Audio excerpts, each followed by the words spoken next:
Quitting nicotine day one, what to expect and how to quit nicotine. I'm not an expert when it comes to this, but it was one of the hardest addictions I had to break was to actually quit nicotine. And you'll see now, anytime that if you wonder if a video or something of mine is with me nicotine free, I'm chewing gum in it now. I used to have pouches. So I started smoking when I was about 16 years old, and I smoked literally from 16 until, like 41.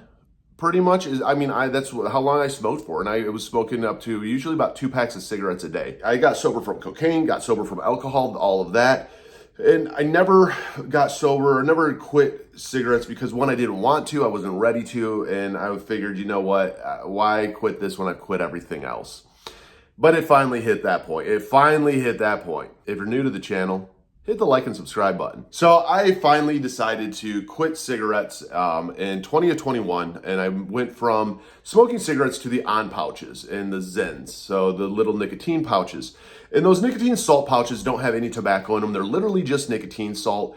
If you go into the hospital and stuff, you are tobacco free. I learned that because I had to get some stitches. And so May of 2021, I quit smoking and I went straight to these pouches. And that was difficult, actually, believe it or not, because it was so routine. And that's the thing I don't think you realize when it comes to smoking. There's a lot that goes into smoking, like how you inhale, exhale, even when it comes to vaping. I understand how it's addictive. It's not just that the nicotine is very addictive, that also society doesn't look at it as negatively as they do, like, I don't know, heroin. You can buy it at the store. It's easy to get. It is one of those that everybody who smokes or uses it, you're looked at a little bit different, but it's okay. And you have a lot of habits all of a sudden that revolve around this that you don't really realize. Like with me, I would wake up in the morning, I would start my coffee, go out, smoke a cigarette, get my coffee, first cup of coffee outside, would smoke a cigarette, take a break in the day, deep breaths with a cigarette. That was very hard for me to break. And so I started with the 8 milligram on pouches, Zyn pouches. And I was about 2 of those a day. I can tell you, if you put too much nicotine into your system, at least for me, it gave me the hiccups because it would be the point that I always had a pouch in. I've realized eventually, though, I had to start weaning it down, or I wanted to. So I went from the 8 milligram to the 6 milligram, or to the 4 milligram, excuse me. Some of them don't have that. Some of them have like the 3 milligram, then down to the 2 milligram on the on pouches. And I've been on the 2 milligram on pouches for about a year.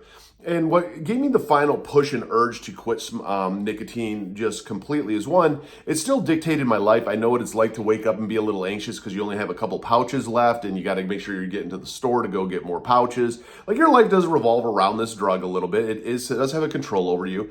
And it also started getting more and more expensive. Like when I started the on pouches, they were like 10 for $10 here in Idaho. So it was really cheap. And I'm like, dude, this is a great deal. Like, I would have used them.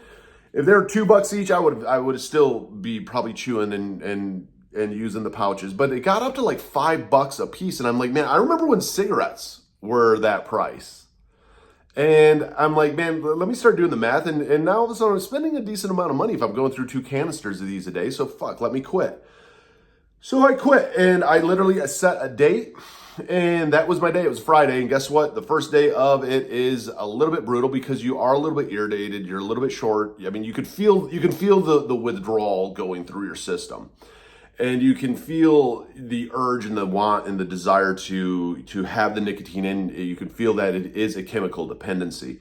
I will say this, I had to toughen it out. A little bit was just sucking it into my stomach. I was chewing a lot of gum to get the oral fixation going. It literally was just kind of going, having a big enough want to do this that you were able to stomach it through the day. And then after the day, you kind of celebrate that victory. Hey, it's 1 day down. Let's see if we can make it a week. You make it a week. Let's keep going. I know that this video says it's day 1 of quitting nicotine, and day 1 is probably the most brutal of it because, again, you do have patterns and habits that do revolve around using these pouches, even though it's not like smoking was.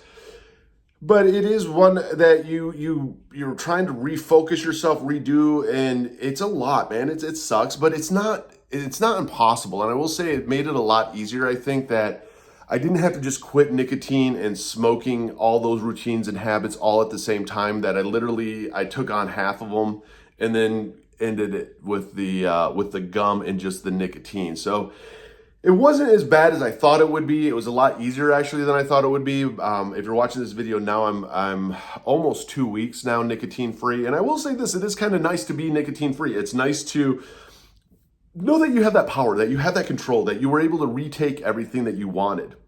Especially with everything that I've been through, to go, Really, like this should be a no-brainer. This should be really simple, and it actually ended up being simple. It ended up being a little bit more of a fight, a little bit more of a struggle than maybe I thought it would be. But at the same time, it's like if you want it bad enough, you're going to fight through it, and so that made it so much easier. So was it worth it? It absolutely was so far. If I do go back to using nicotine, it's literally just loss of willpower. It's loss of the desire to not use nicotine is the way that I look at it. Your body does crave this substance to a point. It takes about 28 days to fully break a habit, and I'm not there yet. So I do get some of the urges, even, being nicotine free as long as I am, where I do even think about like smoking a cigarette and stuff every now and then, or popping in a pouch. But it's constantly then cut off by the mindset of like, dude, you're almost 2 weeks in. It's getting easier. Each day is getting easier. You freed yourself from the substance. You freed yourself up some money. This is like, you're not spending as much money as you were. Because anytime you don't go into a gas station to get pouches or nicotine or anything like that, you're not buying an extra coffee. You're not buying gum. So it saves you actually a lot of money, believe it or not, in the long run. But if you do want to quit smoking, I mean, there are a lot of different options out there, even if you want to quit vaping, nicotine, whatever it is. I will say that the on pouches were a great start for me. I've tried the gum, I've tried the patch, I've tried a lot of different things out there. Pouches, though, gave me enough oral stimulation to fight through it. And now gum, same thing, just without the nicotine. And I like Dentine Ice, and I use the white minting stuff, so maybe it'll make my teeth even whiter. I don't know. But I love it. I'm pleased with myself, and I'm proud of myself that I was able to get this far, and each day is another day down. If you're new to the channel, though, make sure you hit the like and subscribe button. Comment down below if you quit smoking, how you quit smoking, or you quit nicotine or tobacco, however. Because it's always fun to share how we've done it, because the way that I have quit nicotine, people aren't going to use that per se. I mean, we all do it different ways, find what works for us, and that's what it's all about. So for the ones that have fought through all of this, who have gotten off of nicotine, share how you've done it, because I think that's the awesome side of it, is to hear other people's testimonies and other people's stories, to go, okay, this person tried this, let me try this, because I would have never found out about pouches if I would have never asked one of my employees, actually, of like, hey, what is that? And he's like, oh, it's a nicotine pouch. And I literally thought it was like dip. And he's like, no, dude, there's no tobacco in it. It's literally just nicotine salt. And I'm like, huh. And then when I talked to my doctor about it, him saying, yeah, it's kind of like the same as the gum. It's supposedly not going to hurt you. I don't know how. There hasn't been really, I don't think, enough research to see what the long-term effects are on them yet. But he was like, hey, try it and use it. And that was able to be used as my tool to taper down and not just quit it cold turkey, which I know a lot of people out there have stomached it through, have fought through the cold turkey style. Props to you if you've done that. I mean, it is hard to quit shit cold turkey. It really is a lot of strength to do that. I did it with alcohol, and I did it with cocaine. With nicotine, it was harder for me, though, just because I knew I could go to the store and get it. And so I love hearing everybody's different ways that they do it. And for anybody who has quit smoking out there, or you're fighting through it right now, we got this. You got this. I am proud of you. Don't give up. It is worth it. It does get easier, believe me. The first week down, it gets a lot easier, believe me. So keep going at it, and I'm proud of you.